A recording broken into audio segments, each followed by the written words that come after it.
Capítulo 8. Uma comichão fez Hope despertar com um sobressalto. Por um momento não soube onde estava. Porém, quando se mexeu e sentiu uma pontada de dor, os acontecimentos da noite anterior voltaram com tudo. E ela lembrou porque estava deitada na palha de um celeiro. Ironicamente, estava a menos de 3 quilômetros da fazenda de Matt. Se tivesse desobedecido a Albert e caminhado até o Olar, e depois subido a colina para ter acesso à estrada de Bristol, poderia até já ter chegado à cidade na noite anterior. Tinha sido o tipo de noite em que ninguém botaria sequer o nariz na janela, muito fria, com vento forte e tempestade. Quando chegou a Pensford, estava com tanta dor e tão desesperada que fez uma pausa na ponte e pensou em se jogar na correnteza forte do rio lá embaixo. Mas sabia que quando seu corpo fosse encontrado coberto de hematomas, Nell acreditaria que haviam sido infligidos pelo soldado porque ela dissera estar apaixonada e seu sofrimento seria 2 vezes pior. Hope olhou nervosamente para as janelas iluminadas da cervejaria Rising Sun. Sabia que haveria amigos de Matt ali e eles iriam querer ajudá-la. Contudo, não se atrevia a pedir-lhes ajuda. Pensford era perto demais de Briargate e pela manhã a história chegaria lá. E Hope sabia que Albert levaria a cabo sua ameaça. Então, subiu a colina íngreme e prosseguiu rumo a Gybet Lane, fora do vilarejo de Whitchurch. Mal conseguia pôr um pé na frente do outro, e o seu corpo todo gritava de dor.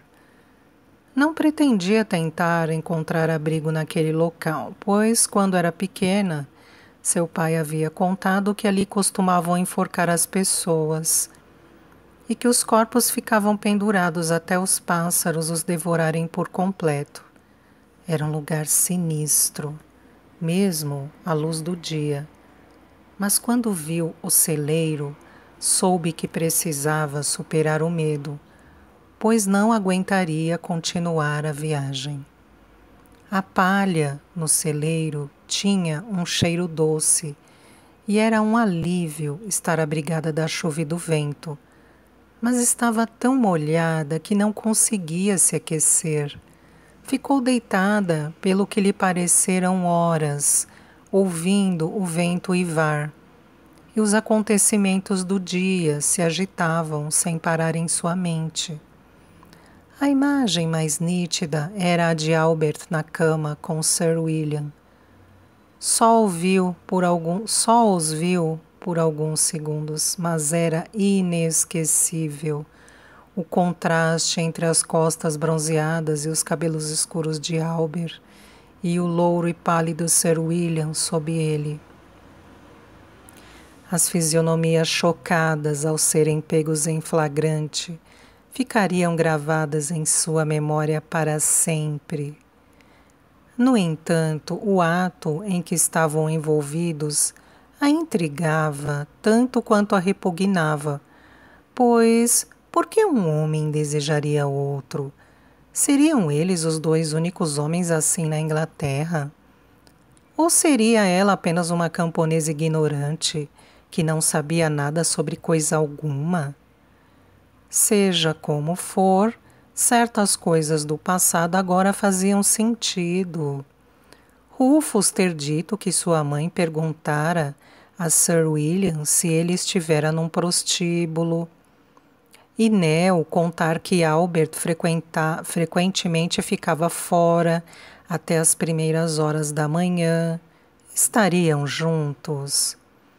Além disso, a velha cozinheira costumava dizer que Sir William parecia uma moça, e como Albert fizera tanta questão de ir a pé de Wells até Briargate para tentar ser contratado como jardineiro, Seria por saber que Sir William era igual a ele?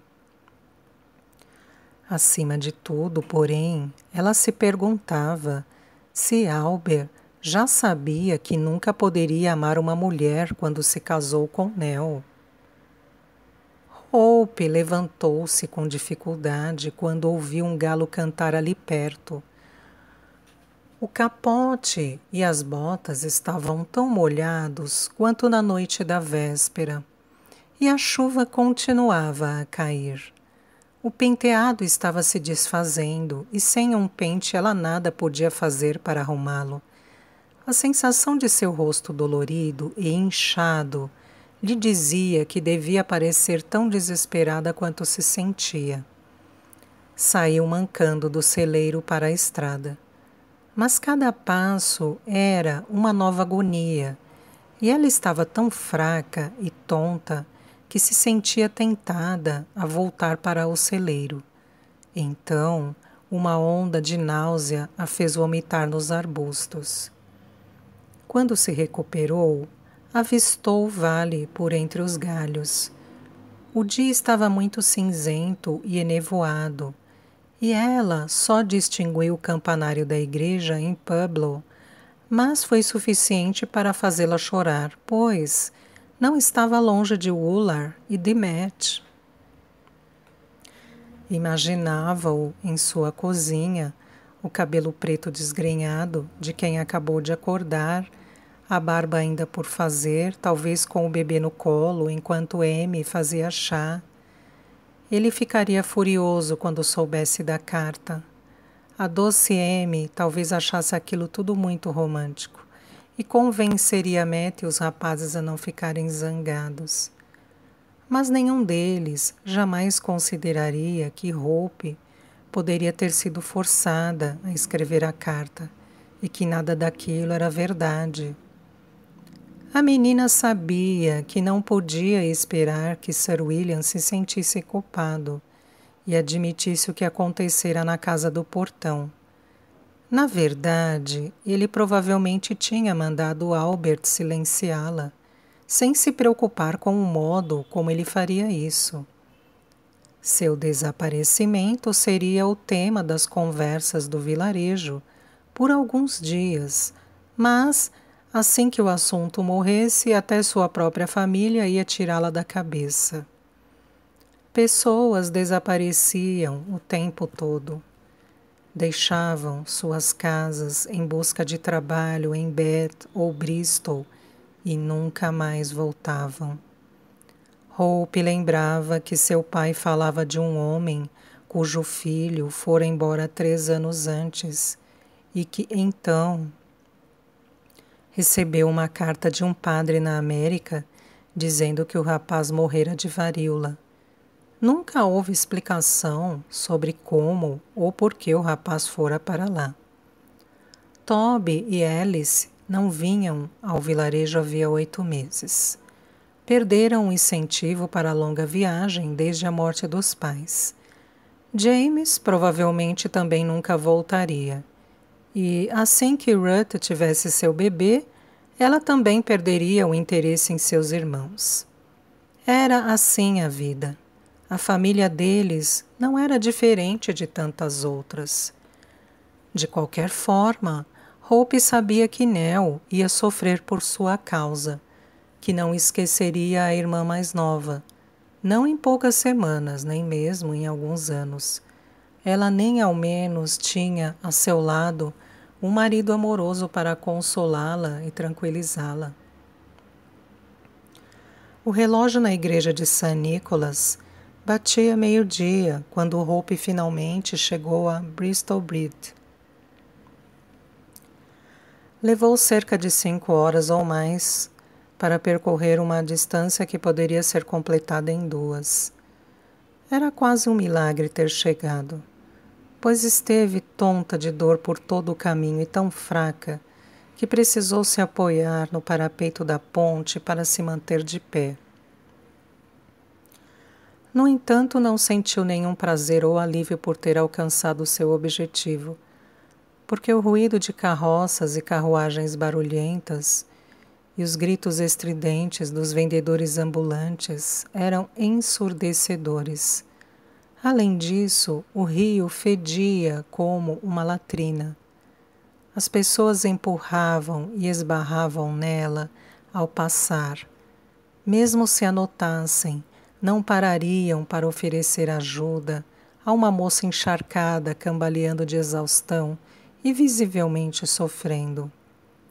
Seu pai sempre disse que o povo da cidade não tinha empatia, e Hope nunca se sentiu tão sozinha e abandonada em toda a sua vida.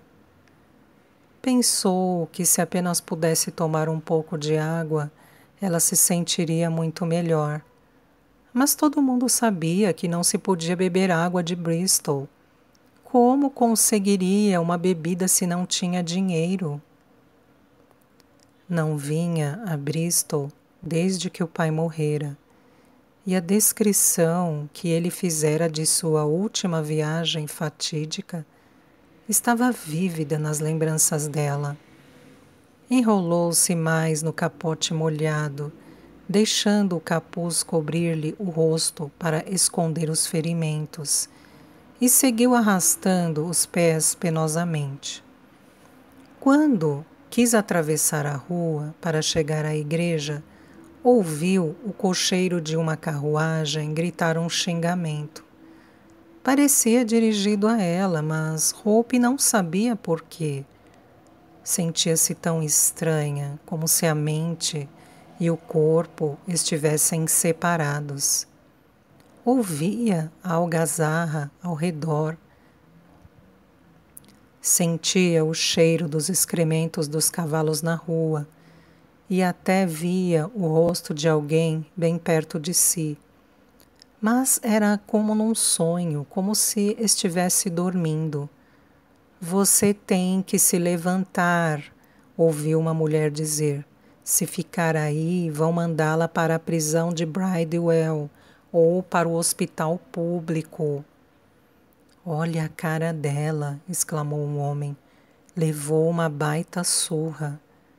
Quem fez isso com você, querida? Perguntou a mulher. Você quase foi atropelada pela carruagem. Não é melhor chamar a polícia? A palavra polícia foi quase como se a fizessem inalar sais aromáticos. Hope voltou a si o bastante para perceber que estava deitada no chão, que as vozes que ouvira pertenciam a um rapaz e a uma moça, e que havia outras pessoas em volta olhando para ela. Mas não conseguia abrir os olhos o suficiente para enxergá-los direito. Não chame a polícia, conseguiu balbuciar com voz rouca. Basta me ajudar a levantar. Sentiu que a levantavam, mas cambaleou e só não caiu de novo porque a moça conseguiu segurá-la. Cruzes, você está encharcada, exclamou ela. Caiu no rio, foi? Hope viu que a moça estava brincando com ela e pelo menos isso indicava que estava sendo amável. Só mergulho em água limpa, respondeu, esforçando-se muito para sorrir. Que Deus a proteja, exclamou a mulher. Bem, quem bateu em você não amoleceu seu espírito pelo visto. Ajude aqui, Gussie. Vamos levá-la lá para a igreja e para longe desta chuva. A igreja era muito escura, mas bem menos fria do que a rua, e cheirava a cera de velas, em vez de excrementos animais. Quando Hope se viu sentada em um banco perto da porta, tentou agradecer ao casal, mas ainda não conseguia abrir os olhos o suficiente para vê-los como deveria. Não consigo enxergar, murmurou. E nem poderia, do jeito que seus olhos estão inchados, comentou o rapaz. Quem fez isso com você? Meu cunhado, respondeu Hope.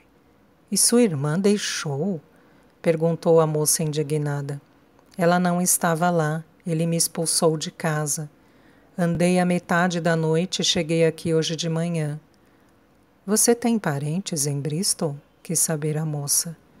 Não, e também não tenho dinheiro. Sabe de algum lugar onde eu poderia conseguir trabalho? Ela sentiu mais do que viu. Os dois trocarem olhares significativos. Supondo que duvidassem que fosse contratada por causa de sua aparência, ela tirou o capuz. Se puder me emprestar um pente e me mostrar algum lugar onde eu possa lavar o rosto, vou ficar bem.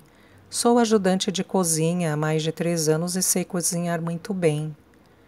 Quando ficaram em silêncio, ela tomou aquilo como descrença e finalmente rompeu em pranto.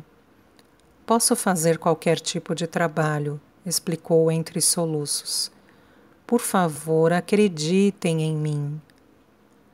Bem, não vai conseguir trabalho nenhum com o rosto assim, disse a moça, e para surpresa de Hope abraçou a menina. Não chore, querida. Você está cansada e machucada. Acho melhor ir para casa com a gente para cuidar desses ferimentos. Deus sabe que não podemos deixar você aqui desse jeito. Você não está pensando com clareza, Betsy, disse Gussie num sussurro, olhando por cima do ombro para Hope, adormecida em cima de uma pilha de sacos que serviam de cama. Já é difícil, só a gente. Não dá para manter outra pessoa.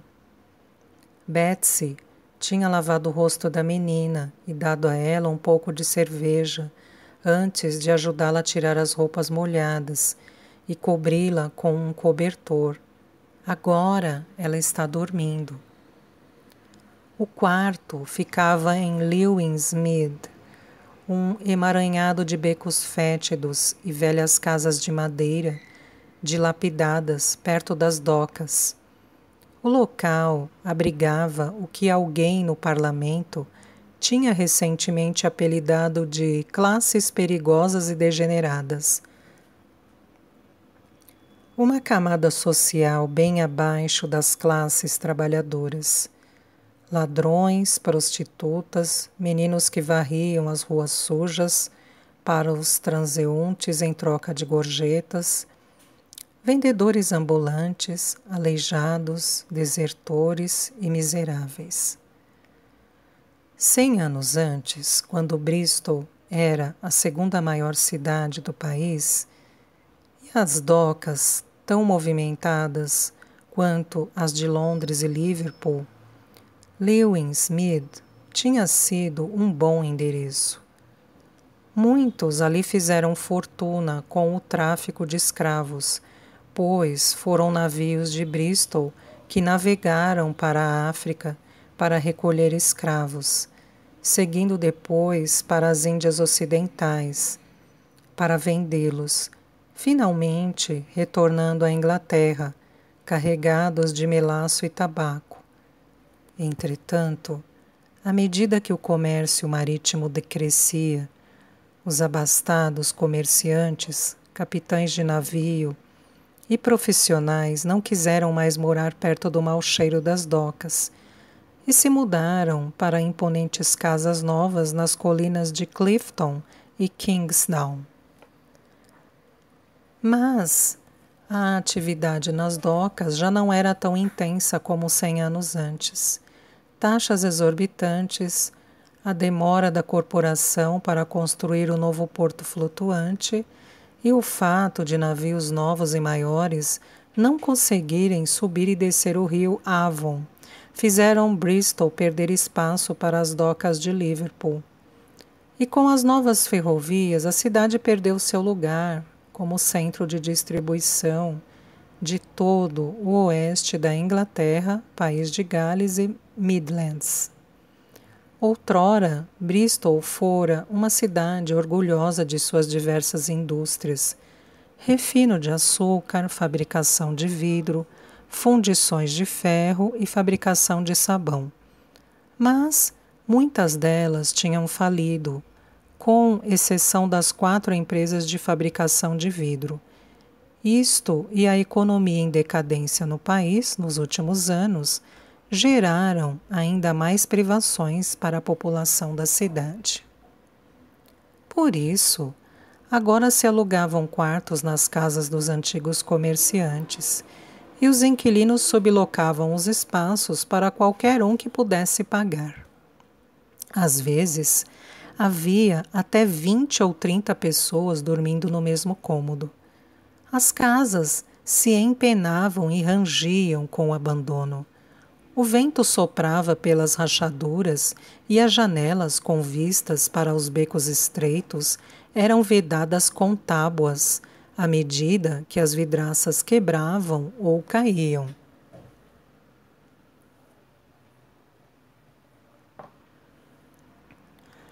Mas Betsy e Gussie se consideravam afortunados por ter aquele quarto no último andar em Lamb Lane. Compartilhavam-no com outras 4 pessoas, mas eram todos amigos, não estranhos. O telhado não vazava muito. Havia vidro na sua pequena janela e também uma lareira, e tinham rebocado os buracos nas paredes com trapos oleados. Para eles era um lar. Ela vai nos trazer sorte, insistiu Betsy. Há algo de especial nela. Sim, há algo de especial.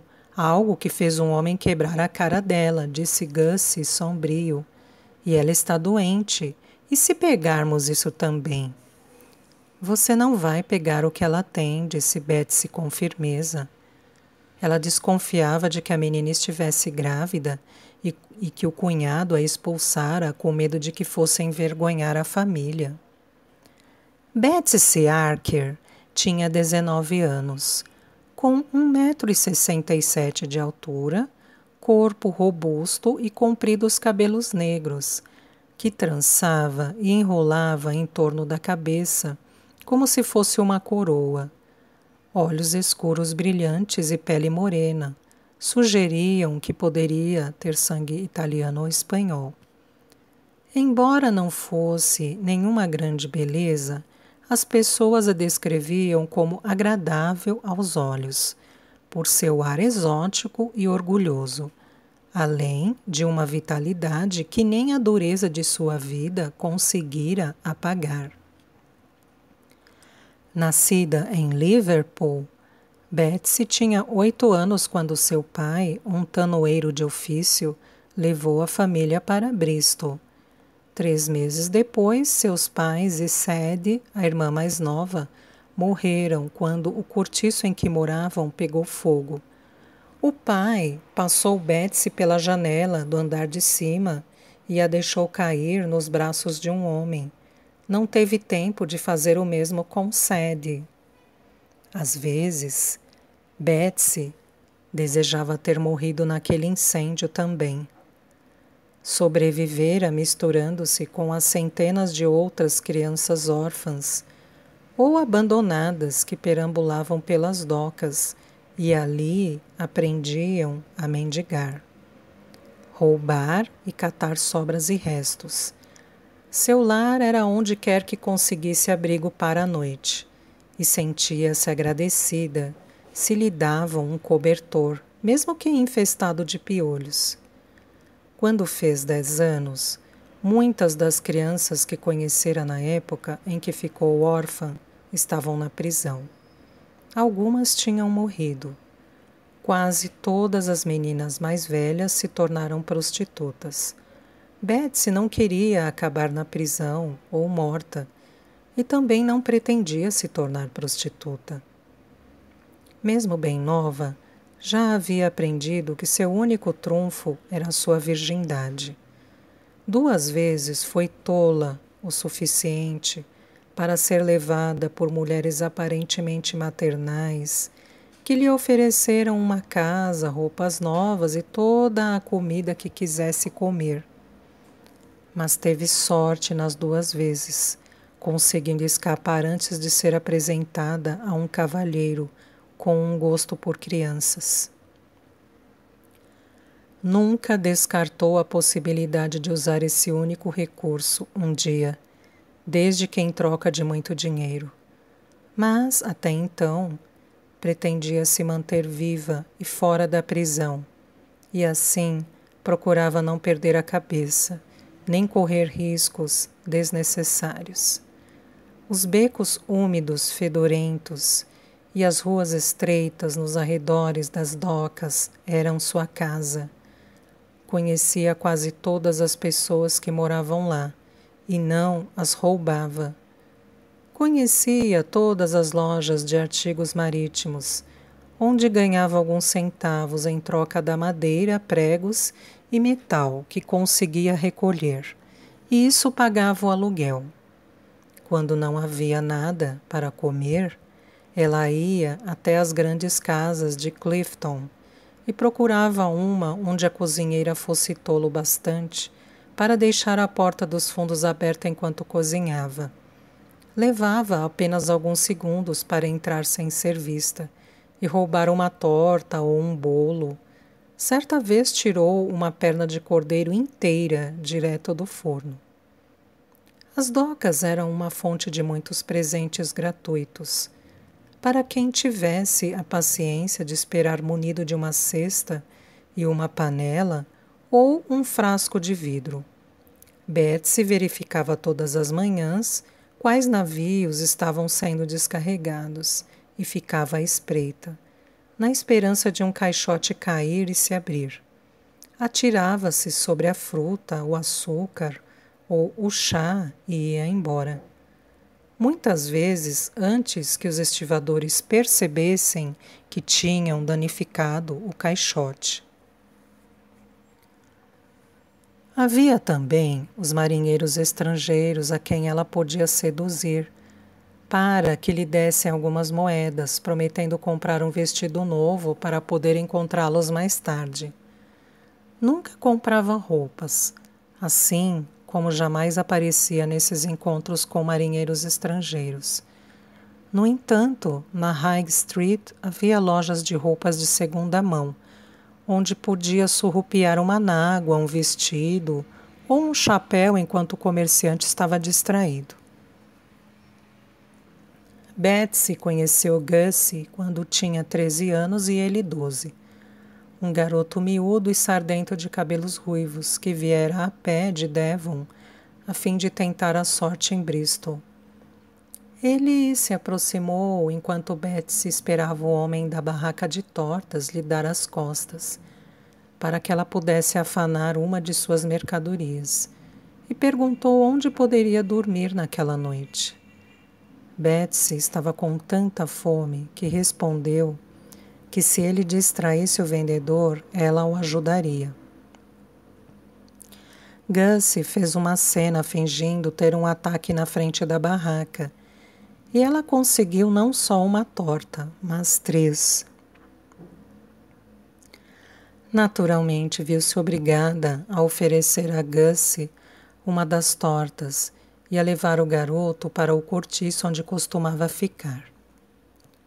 Uns 2 dias depois, Betsy chegou à conclusão de que Gussie era o parceiro perfeito. Não era forte, mas era astuto e ousado.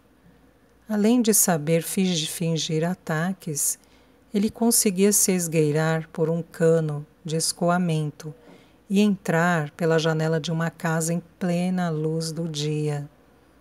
Também conhecia um som que espantava cavalos. Quando eles disparavam, ele agarrava as rédeas e acalmava o animal, pelo que o dono, atordoado, o recompensava. Contou que aprendera aquilo no circo e que também sabia fazer acrobacias e brincadeiras de palhaços. Foram as palhaçadas que conquistaram Betsy. Gussie fazia mímicas fantásticas e divertidas, torcendo o rosto para retratar emoções e imitar diferentes tipos de pessoas. Uma noite, ele encenou um pequeno ato diante de uma fila para entrar no teatro em King Street. Todos deram muitas gargalhadas, jogando-lhe quase 2 shillings em moedas pequenas. Até seu nome, Augustus Pumphrey, fazia Betsy rir. Ela dizia que seria um nome excelente para um político gordo, mas era ridículo em um rapaz miúdo e magro com cabelos cor de cenoura. Deu-se conta, então, de que ria muito com Gussie, e apesar da pequena estatura do menino, sentia-se protegida e confortável perto dele. Talvez Gussie não fosse mesmo capaz de lutar contra os muitos homens que tentavam se aproximar dela, mas sua presença os dissuadia. Por sua vez, ela o protegia dos bandidos e rufiões com os quais crescera. 6 anos depois, eram inseparáveis, uma unidade invencível. Mas não namorados. Betsy acabou negociando sua virgindade com um capitão de navio, pela soma principesca de 5 guinéus. Mas a experiência afastou-a dos homens.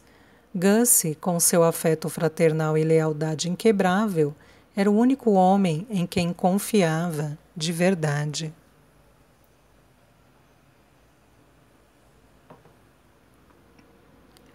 Ela é mesmo uma mocinha educada, disse Betsy pensativa. Mesmo machucada como está, soube nos agradecer muito bem. Posso apostar que é bem bonita sem essas manchas roxas. Você, de certo, não está pensando em levá-la para Dolly, exclamou Gussie. Claro que não. Quem pensa que eu sou? Respondeu Betsy, indignada.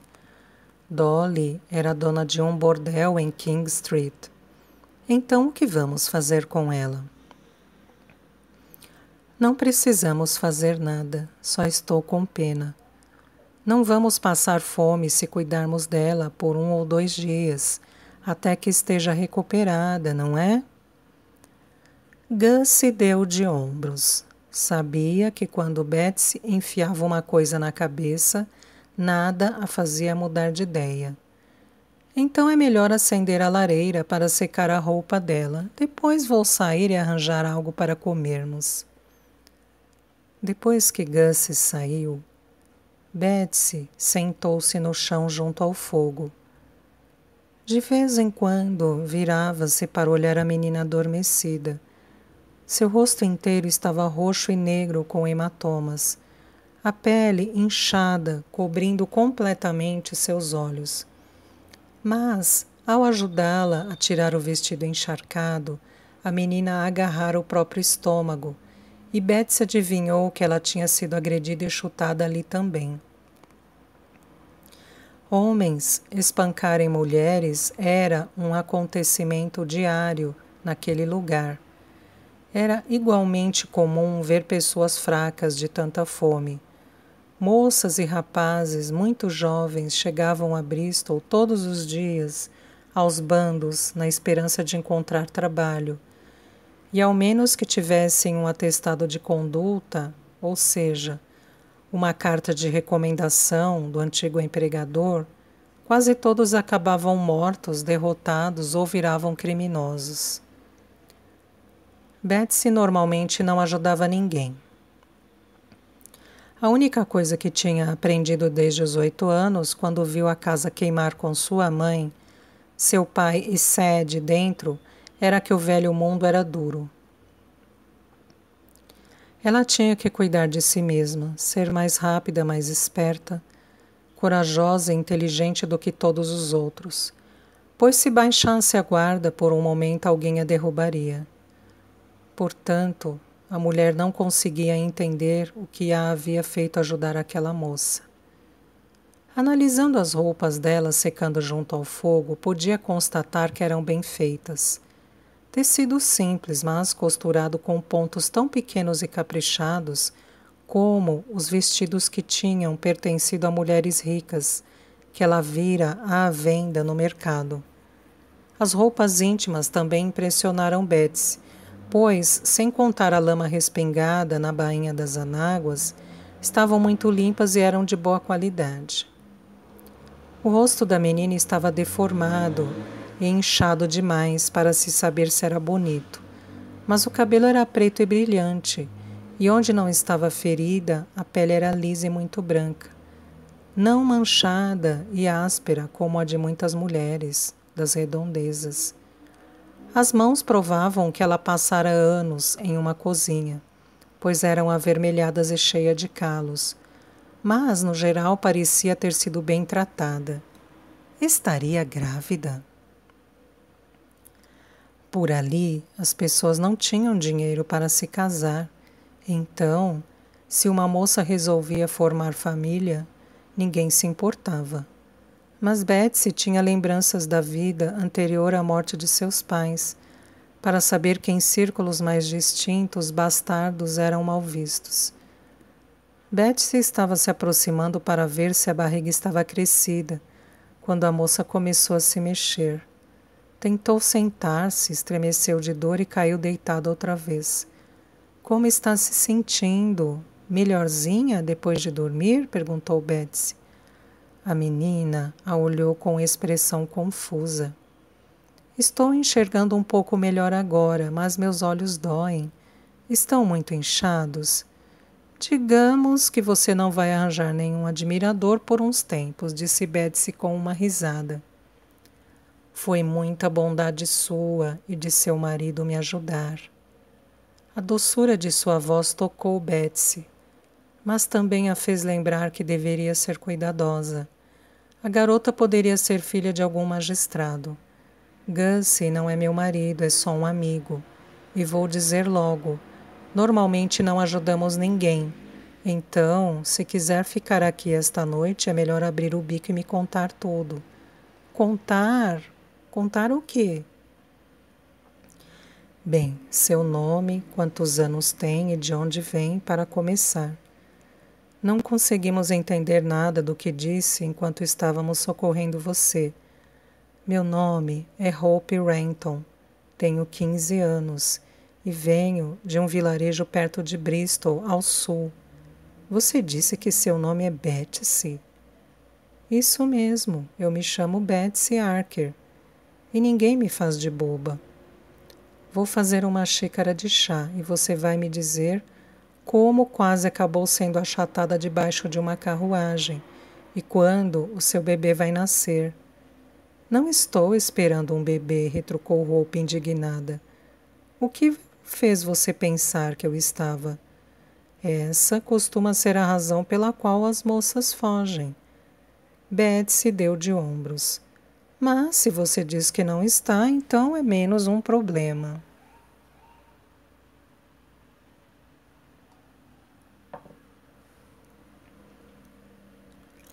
Hope viu Betsy encher um velho bule de folha de Flandres com um pouco de água de um jarro e em seguida colocá-lo no fogo para ferver. Perguntou-se por que ela não teria uma chaleira. A lembrança de ter chegado àquele lugar era nebulosa.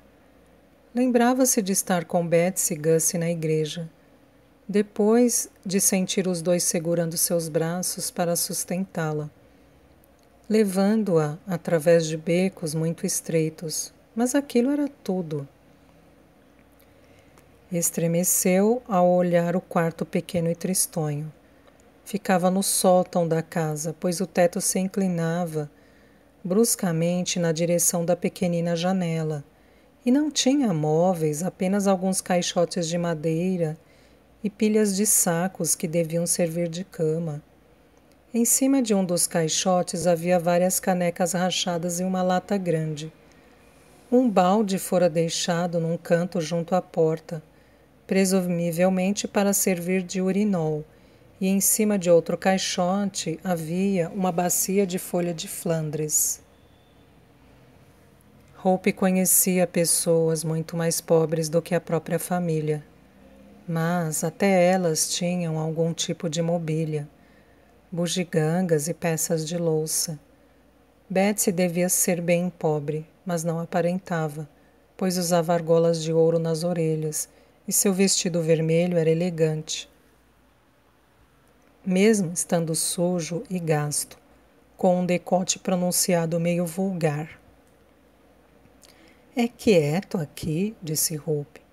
Vocês são os únicos que moram nesta casa? Betsy pareceu engasgar. Seus olhos deviam estar muito ruins quando a trouxemos para cá. Isso aqui é pior que um formigueiro de tanta gente indo e vindo. Nem dá para contar. Está quieto agora porque a maioria está fora. Mas de noite é outra história, então me conte sobre você. Vamos, diga. Hope pensou depressa. Estava muito grata, mas não tinha certeza de que seria sensato contar-lhe toda a verdade. Pelo menos até saber que poderia mesmo confiar nela. Então contou uma versão mais garantida e curta da história, dizendo que Albert se ressentia de ela estar morando com ele e sua irmã, e aproveitando-se da ausência de Nell, ele a agrediu e a mandou embora. Por que você não foi até a mansão e contou o que ele fez? Perguntou Betsy. Porque ele teria descontado em Nell quando ela voltasse. Qualquer coisa que prejudicasse Albert o faria se voltar contra Nell. Betsy pareceu satisfeita com a explicação. A água estava fervendo no bule, e ela o tirou do fogo e colocou-o em cima do caixote. Depois, abriu a lata, tirou um pacote de chá e jogou um pouco na água. Temos que manter a comida dentro desta lata por causa dos ratos e camundongos, explicou Betsy, tirando dali também um pacotinho de açúcar. Há um pouco de pão, se quiser. Gussie foi buscar tortas para nós, mas isso vai encher seu estômago até ele voltar. Com a caneca de chá preto adoçado em uma das mãos e um pedaço de pão na outra, Hope sentiu-se um pouco melhor, embora fosse difícil comer e beber com os lábios cortados. Vou lhe pagar pela comida e pela moradia, assim que conseguir um emprego, afirmou ela. Você tem um atestado de conduta? Não, não deu tempo de pedir um. Como poderia? Albert me expulsou rápido demais. Então, vai ter sorte se conseguir alguma coisa, disse Betsy, sem rodeios. Por que quer trabalhar como criada, aliás? Hope respondeu que era só o que sabia fazer, mas não se importaria em trabalhar em uma loja. Para isso, você tem que saber fazer contas, escrever e tudo mais, replicou Betsy. Sei fazer tudo isso. E sei também tudo sobre cuidar de roupa de cama e toalhas de mesa e outros afazeres domésticos. E entendo de lavoura e de criação de animais. Então você é mesmo uma sabichona, não é? Disse Betsy com sarcasmo. Hope ficou encabulada e baixou a cabeça. Não quis parecer sabichona. Só estava dizendo o que sei fazer, porque pensei que você assim me daria ideias sobre lugares onde eu poderia procurar trabalho. Betsy não conhecia ninguém que soubesse ler e escrever. E ficou de fato impressionada. Tinha a impressão de que se seus pais tivessem sobrevivido, ela poderia ter aprendido essas coisas. Mas havia algo mais com relação a essa moça. Talvez fosse o nome dela, só Deus sabia. Esperança era a única coisa que às vezes a fazia seguir em frente. Ou talvez fosse porque se sua irmã não tivesse morrido, teria a mesma idade de Hope. No entanto, qualquer que fosse o motivo, sentia-se ligada àquela menina, como se fosse coisa do destino. Você não pode ir a lugar nenhum até seu rosto ficar bom, dizia ela, com mais gentileza. Então, por enquanto, descanse. Conte o que fazia na mansão. Nunca entrei em uma, pelo menos para ficar, se é que me entende. Uma semana depois, Hope examinou o rosto em um pequeno espelho que Gussie trouxe para ela. Você agora está bonita, disse ele, os olhos castanhos claros se estreitando quando sorriu. Não queríamos que você visse como estava horrível quando a encontramos. Os olhos de Hope ficaram cheios de lágrimas de gratidão. Não por causa do espelho. Preferia ter ficado na ignorância sobre sua aparência, pois imaginara que voltaria ao normal quando o inchaço desaparecesse. Mas os hematomas ainda estavam arroxeados e nem com um grande esforço de imaginação ela pareceria bonita. Entretanto, era outro gesto de bondade dos tantos com que Gussie e Betsy a tinham cumulado. Eles a deixaram ficar, a alimentaram e a confortaram, quando eles mesmos tinham tão pouco.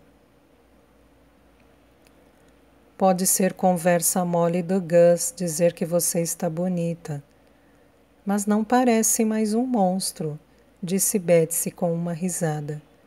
Vai demorar mais algumas semanas até os hematomas sumirem de vez, mas já dá para ir a Grapes hoje.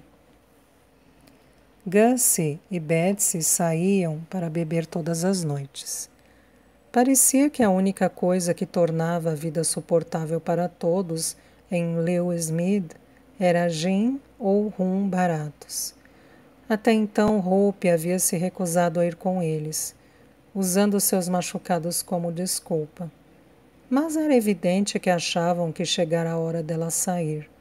Não posso, disse Hope alarmada. Não estou pronta. Vou ficar bem aqui, sozinha.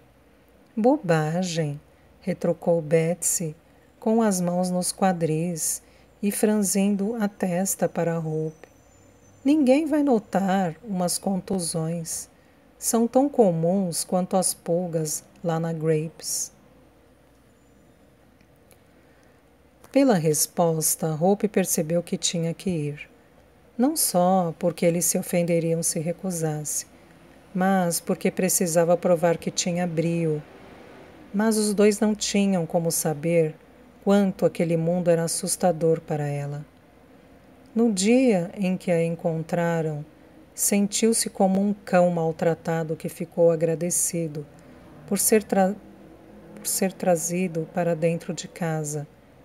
Sua mente tinha parado de funcionar e ela não conseguia pensar sobre o dia seguinte, nem o próximo depois daquele. Respondeu às perguntas de Betsy o melhor que pôde, mas não conseguiu reunir forças para perguntar a ela o que quer que fosse. Teria se contentado apenas em se deitar e morrer, porque sentia dores demais para querer viver. Deve ter adormecido novamente logo que Gussie voltou com tortas quentes para eles e não acordou até a manhã seguinte. Espantada e horrorizada, constatou que havia 4 outras pessoas, além de Gussie e Betsy adormecidas ao seu redor, e um fedor vindo do balde no canto. Ela também queria se aliviar, mas não conseguiu se convencer a acrescentar nada àquele balde já quase cheio, e enquanto se perguntava deitada ali se haveria um banheiro no andar de baixo, escutou um barulho estranho. Era uma espécie de som gutural profundo e irregular. E levou algum tempo para perceber que eram pessoas roncando por toda a casa. Logo vieram outros sons. Bebês chorando, crianças gritando e um homem berrando para que se calassem. Seus companheiros de quarto não acordaram nem quando a barulheira do andar de baixo foi ficando mais alta. Ouviu o sino de igreja bater 8 horas e parecia inconcebível que ela e todas aquelas outras pessoas ainda estivessem na cama tão tarde. Não que a pilha de sacos e a manta se qualificassem como uma cama de verdade, e ela sentia coceiras pelo corpo inteiro, como se tivesse sido mordida a noite inteira por insetos. Mas, mais tarde naquela manhã, descobriu que o balde de dejetos era esvaziado pela janela para o beco lá embaixo. A água tinha que ser extraída de uma bomba, num dos andares inferiores, e havia uma privada nos fundos da casa. No entanto, como servia a toda a casa, 8 cômodos com uma média de 10 pessoas dormindo em cada um, não era um lugar que alguém visitaria de bom grado. Os 4 inquilinos extras apresentados a ela como toupeira, Cambito, Josie e Liu Galesa tinham mais ou menos a mesma idade que Betsy, mas eram muito mais maltrapilhos e quase tão sinistros quanto seus nomes. Eles desapareceram assim que se levantaram. Betsy disse que o quarto era como um albergue para eles, apenas um lugar onde vinham dormir, e ela e Gussie não se preocupavam com o que os outros faziam o dia todo. Essa explicação, de certa forma, dava a entender que eram criminosos. As roupas e as botas de Hope estavam secas. E como finalmente tinha parado de chover, Gussie e Betsy insistiram em levarem-na para mostrar os arredores. Talvez fosse porque ela sentia dores e estava muito consciente dos olhares das pessoas para seus ferimentos. Mas a parte de Bristol que lhe mostraram naquele dia não se parecia nada com o lugar esplêndido e emocionante que se lembrava de ter visitado quando criança com o pai. Era cinzenta, imunda e barulhenta. Becos feios e fedorentos com esgotos a céu aberto. Casas que davam a impressão de estarem prestes a desmoronar. Viu pessoas que pareciam saídas de pesadelos. Mulheres de aparência doentia, de olhar vazio, sentadas como estátuas junto às portas, muitas vezes segurando um bebê choroso nos braços. Homens de aparência grosseira usando cartolas amassadas e casacos esfarrapados e bebendo direto em garrafas. Centenas de crianças descalças e andrajosas brincando na lama. Aleijados vinham cambaleando apoiados em muletas, prontos para passar o dia mendigando nas melhores partes da cidade.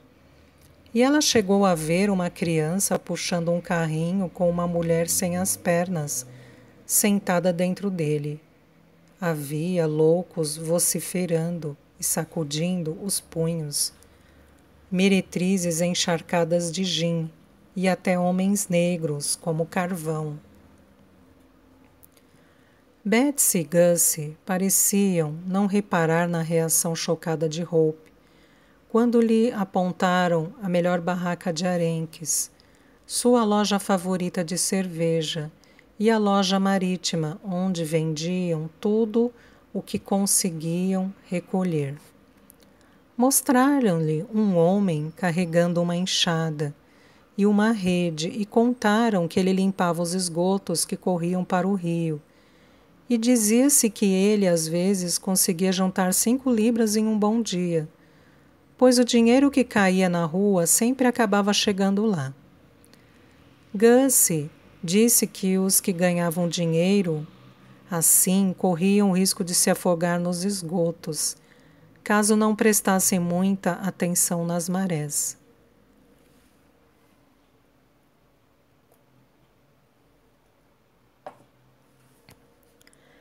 Betsy mostrou-lhe uma casa com as janelas fechadas com tábuas e disse que um moedeiro morava e trabalhava ali.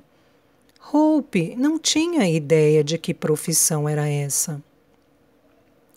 Mas aparentemente se tratava de alguém que fabricava dinheiro falso.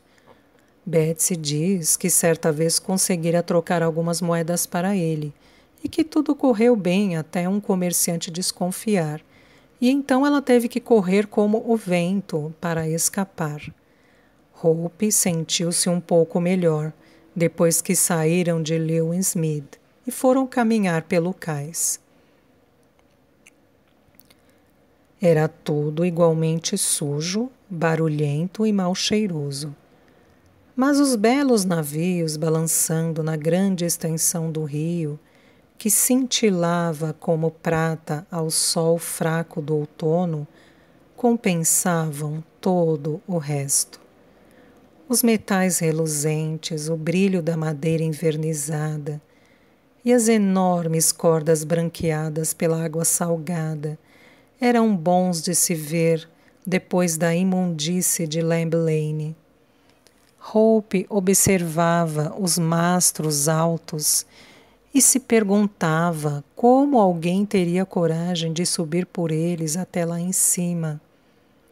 Encantou-se com as figuras de proa esculpidas, com os marinheiros sentados, nos convéses, remendando as velas, até com os caixotes de galinhas, ovelhas e cabras vivas que viu sendo embarcados. As docas eram como uma colmeia em plena atividade, imensos barris de vinhos franceses e espanhóis. Eram rolados pelo calçamento de pedra. Homens corpulentos embarcavam e desembarcavam grandes quantidades de mercadorias. Carroças iam e vinham carregando mais produtos. E Hope viu carruagens grandiosas próprias da realeza. O martelar do pátio de um construtor de navios, o som de velas agitando-se ao vento para secar e de marinheiros esfregando convéses, bem como o grito estridente das gaivotas, faziam Hope esquecer-se de seus problemas. Era emocionante imaginar os países estrangeiros para os quais os navios se dirigiam, e, à sua maneira, as docas eram tão ordeiras quanto sua vida em Briargate. Pensou que gostaria de trabalhar lá, em algum emprego, mas quando expressou essa ideia para Betsy, a mulher caiu na gargalhada.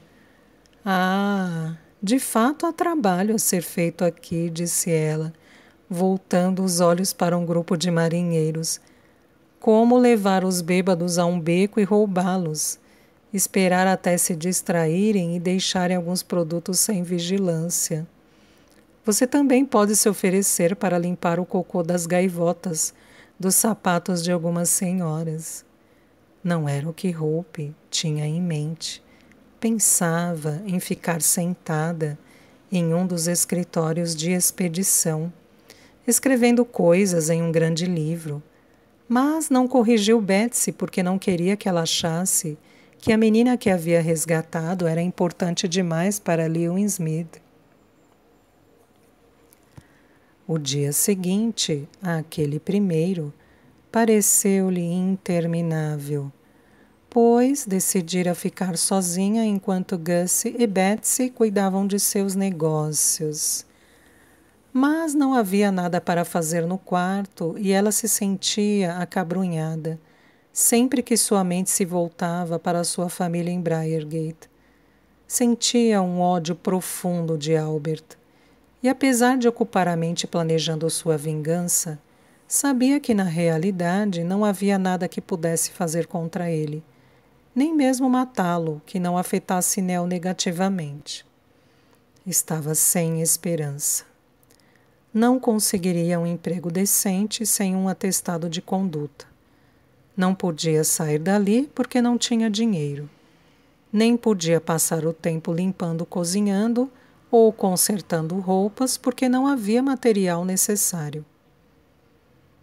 Estava acostumada a trabalhar desde criança e, embora muitas vezes tivesse imaginado como seria bom ficar sentada sem fazer nada, isso não era verdade. Pelo menos não em um quarto sujo e miserável, consumida de ódio e dependente da bondade de estranhos até para se alimentar. De vez em quando, conforme os dias passavam, quando o tédio ficava maior do que o medo, ela se arriscava a descer e explorar Lamb Lane e as ruelas vizinhas. Foi numa dessas ocasiões que observou que suas prendas domésticas eram desconhecidas ali. Os moradores compravam comida pronta e comiam-na em movimento. Não lavavam nem passavam roupas, usavam-nas até que se rasgassem, ou no caso de Betsy, até que pudesse roubar outras. A vida familiar que Hope conhecera quando criança também não existia. As crianças ficavam pelas ruas desde o amanhecer até a noite, e o homem da casa que só entrava para dormir não era necessariamente seu pai. Certa vez, numa das aulas do reverendo Gosling, ele dissera que a maioria dos bebês nascidos nas áreas mais pobres das cidades morria no primeiro ano de vida. E para os sobreviventes, a vida continuaria sendo uma corrida de obstáculos. Quando se curavam do sarampo ou da escarlatina, continuavam expostos a dezenas de outras doenças que podiam facilmente matá-los. Gussie contou que, ao chegarem aos 7 ou 8 anos, quase todas as crianças iam viver nas ruas, procurando a própria comida. Algumas eram como ele, que fugira de um pai violento e de uma mãe mergulhada em uma neblina constante de gin. Mas o resto tinha sido jogada na rua para se defender por conta própria, pois as casas estavam sempre muito lotadas, muitas vezes com 3 ou 4 famílias compartilhando um único cômodo. Todas as crianças andavam esfarrapadas e descalças, e algumas mal tinham uma camisa para vestir. A higiene a que Hope estava acostumada era desconhecida. Nem os corpos nem as roupas eram lavados, e estas eram usadas até se desmancharem. Os cabelos das crianças eram emaranhados. Nunca tinham visto um pente ou uma escova, e infestados de piolhos. Ela viu pobres pequeninos com feridas inflamadas, impetigo e furúnculos horríveis catando restos de comida jogados na rua. Hope sabia que sem nenhum cuidado, escolaridade ou mesmo alguém para lhe dar bons exemplos, os que sobrevivessem e chegassem à idade adulta perpetuariam aquele terrível estado de coisas, trazendo mais crianças abandonadas ao mundo. No seu 3º dia em Lamb Lane, Hope não suportou mais a imundície e pegou os sacos usados para dormir e sacudiu-os na janela. Em seguida, fez uma espécie de vassoura com uns trapos que encontrou em um canto. Juntou-os, amarrou-os com um pedaço de corda para transformá-los em um esfregão e varreu a sala. A sujeira e o pó encheram uma caixa, que ela levou para fora e jogou na rua, onde todos jogavam seu lixo. Com outro trapo, lavou a janela e deu um polimento com um jornal velho que encontrou sob os sacos. Com os sacos de volta em pilhas arrumadas, cada um com um cobertor em cima, o quarto parecia ligeiramente melhor, mas a fez pensar em seu antigo quarto em Briargate, com sua colcha macia, cobertores limpos e lençóis brancos de algodão, e por isso começou a chorar outra vez. Gussie e Betsy observaram o quarto arrumado com certa admiração, mas sobretudo achando graça. Podemos dizer ao pessoal que estamos subindo de vida, já que agora temos uma criada, disse Betsy rindo zombeteira. Ela se deitou em uma das pilhas de sacos e acenou para Hope. Faça-me um chá agora, garota, e ande rápido com isso. Use o bule de prata, é claro, e quando terminar, vá passar a ferro o meu vestido de baile para esta noite. Hope riu, pois era impossível não fazê-lo. Betsy era tão animada e irreverente, porém sua risada se transformou em consternação quando Gussie tirou 2 velas do bolso da frente do casaco. São de alguma igreja? Perguntou horrorizada, reconhecendo o mesmo tipo grosso e comprido que sempre via em St. Mary. Na verdade são, respondeu ele com um sorriso. E duram um tempão. Então, enquanto a madame toma seu chá, podemos ter claridade. Hope conteve um protesto. Já havia observado que eles não tinham respeito pela lei, pela autoridade ou pela nobreza, e provocavam-na porque ela mostrava ter. Mas roubar algo de uma igreja parecia tão ruim. Não faça essa cara, repreendeu Gussie. Eles têm dezenas lá. 2 não vão fazer falta. Além do mais, a igreja é rica. Eles tiram dinheiro dos pobres para vestir aqueles bispos todos com roupas chiques, morarem em palácios e ficarem o dia inteiro sem fazer coisa alguma. O comentário cáustico de Gussie sobre a igreja foi apenas um dos muitos que ele fazia sobre vários assuntos, desafiando crenças que Hope tinha desde a infância. Ela logo passou a ter muito menos certeza sobre o que era certo e errado. O reverendo Gosling incutira nela o conceito: bem-aventurados são os mansos. Gussie dizia que isso era disseminado por gente rica e poderosa, para se certificar de que sempre existiriam milhões de pessoas mansas a serem exploradas. Enfatizou que ela acendera lareiras e esvaziara pinicos para os ricos ociosos, sem reclamar, e que aprendera a agradecer pelos poucos shillings por ano que ganhava. E acrescentou que já era hora de se valorizar um pouco mais. Betsy era ainda mais polêmica. Achava que as mulheres deveriam ter direitos iguais aos dos homens. Dizia que estava errado as propriedades e o dinheiro de uma mulher passarem a pertencer ao marido quando ela se casava, ele poder bater nela quando quisesse e tirar seus filhos caso ela tivesse coragem de deixá-lo.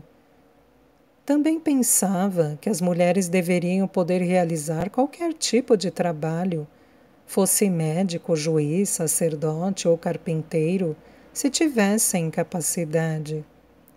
Tinha uma vontade imensa de trabalhar com carpintaria e estava farta de ver os homens rindo dela por causa disso.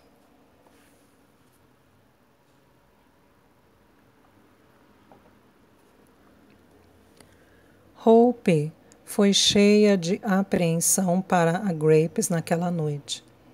Mas, para sua surpresa, não era um buraco escuro e horrível como esperava, mas um verdadeiro palácio com luzes brilhantes de gás, colunas douradas, espelhos enormes e assentos de veludo.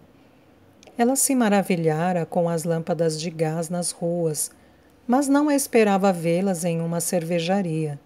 Feche as bocas, as moscas vão entrar, disse Betsy com um sorriso. Parece um palácio, exclamou Hope. Ela não estava espantada apenas com a elegância do lugar, mas é que os clientes não eram aquela gente infeliz de Lamb Lane.